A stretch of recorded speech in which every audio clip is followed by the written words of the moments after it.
Hello friends, मैं हूँ Samia and welcome to my channel cooking with Samia. आज मैं आपके लिए लेकर आई हूँ आलू नान की मज़ेदार रेसिपी। बहुत ही सॉफ्ट और टेस्टी बनती है। आप इसे चिकन या मटन की ग्रेवी के साथ खा सकते हैं।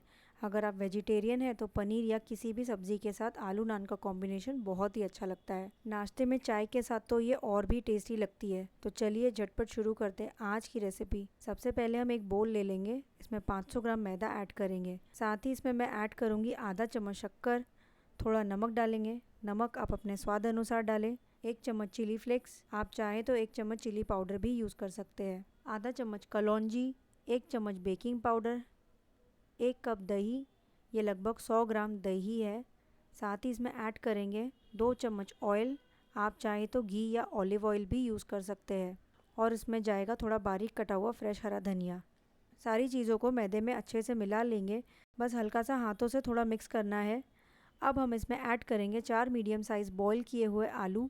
आलू को मैंने पहले ही बॉईल करके कद्दूकस कर लिया है। आलू को भी अच्छे से मिक्स कर लेंगे। आलू डालने से नान बहुत ही सॉफ्ट और चूई बनेगी। ये देखिए डो कितना सॉफ्ट हो गया है। हमने सारी चीज़ों को अच्छे से मिक्स कर लिया है। अब हम इसे गूंद लेंगे। इसे गूंदने के लिए यहाँ मैं दूध यूज़ कर रही हूँ, आप चाहें तो पानी से भी गूंद सकते हैं। ये गुनगुना हल्का गर्म सा दूध है। दूध डालकर गूंदने से डो बहुत ही सॉफ्ट होगा और नान बहुत ही ज़्यादा सॉफ्ट बनेगी। ये देखिए डो कितना सॉफ्ट बनकर तैयार हो गया है। इसमें थोड़ा ऑयल डालकर थोड़ा गूंद लेंगे। आप चाहें तो डो को 15 से 20 मिनट के लिए ढककर भी रख सकते हैं, या तुरंत नान बनाना चाहे तो भी बना सकते हैं। क्योंकि हमने डो में आलू ऐड किया है, डो ऑलरेडी बहुत ही ज़्यादा सॉफ्ट है, इसलिए मैं डायरेक्टली इसकी लोई बना रही हूँ। आपको जिस साइज़ की नान बनाना हो उस साइज़ की लोई ले। यहाँ मैं मीडियम साइज़ की नान बना रही हूँ। यहाँ एक लोई मैंने बनाकर तैयार कर ली है। चलिए इसे बेल लेंगे। यहाँ हम थोड़ा सूखा आटा डस्ट करेंगे और लोई को हाथों से थोड़ा फैला लेंगे। और अब नान को बेलेंगे। जैसे हम रोटी बनाते हैं और रोटी को बेलते हैं, बस उसी तरह हमें बेलना है। आलू डालने से डो बहुत ही सॉफ्ट हो गया है, इसलिए बड़ी आसानी से रोटी बेली जा रही है। ये देखिए मैंने एक नान को बेल लिया है।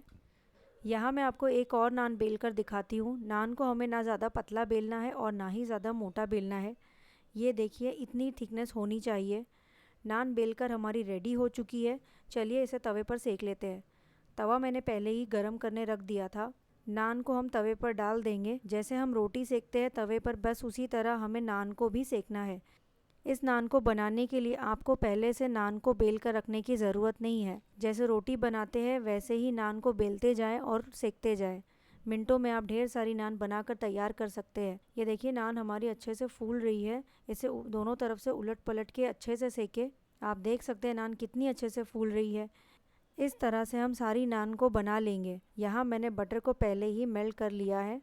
अब इसमें थोड़ा बारीक कटा हुआ गार्लिक ऐड करेंगे। आप चाहें तो गार्लिक क्रश करके भी डाल सकते हैं। गार्लिक डालने से नान का टेस्ट और भी बढ़ जाएगा।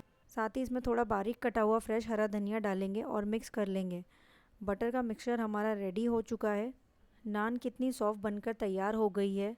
अगर आप गैस के लिए बना रहे हैं तो आप इसे पहले से बना कर रख सकते हैं। ये बिल्कुल भी कड़क नहीं होगी, घंटों तक इसी तरह सॉफ्ट रहेगी। चलिए नान को ग्रीस कर लेते हैं। यहाँ मैंने एक नान ले ली है। इसमें हम थोड़ा बटर लगा लेंगे। आप चाहें तो बटर की जगह देसी घी भी यूज़ कर सकते हैं। इसे आप किसी भी ग्रेवी के साथ खाएं, ये बहुत ही अच्छी लगती है। मैं पर्सनली इसे चाय के साथ खाना पसंद करती हूँ। आप कमेंट पे मुझे बताएं कि आप इस नान को किसके साथ खाना पसंद करेंगे। चलिए मैं आपको तोड़कर दिखाती हूँ कि नान कितनी सॉफ्ट और फ्लफ़ी बनी है और अंदर से भी एकदम सॉफ्ट ब्रेड जैसी बनी है। रेसिपी पसंद आए तो वीडियो को लाइक करें, शेयर करें और मेरे चैनल को सब्सक्राइब करें और बेल आइकन को दबाना ना भूलें ताकि आपको मेरे आने वाली वीडियो की नोटिफिकेशन मिलती रहे।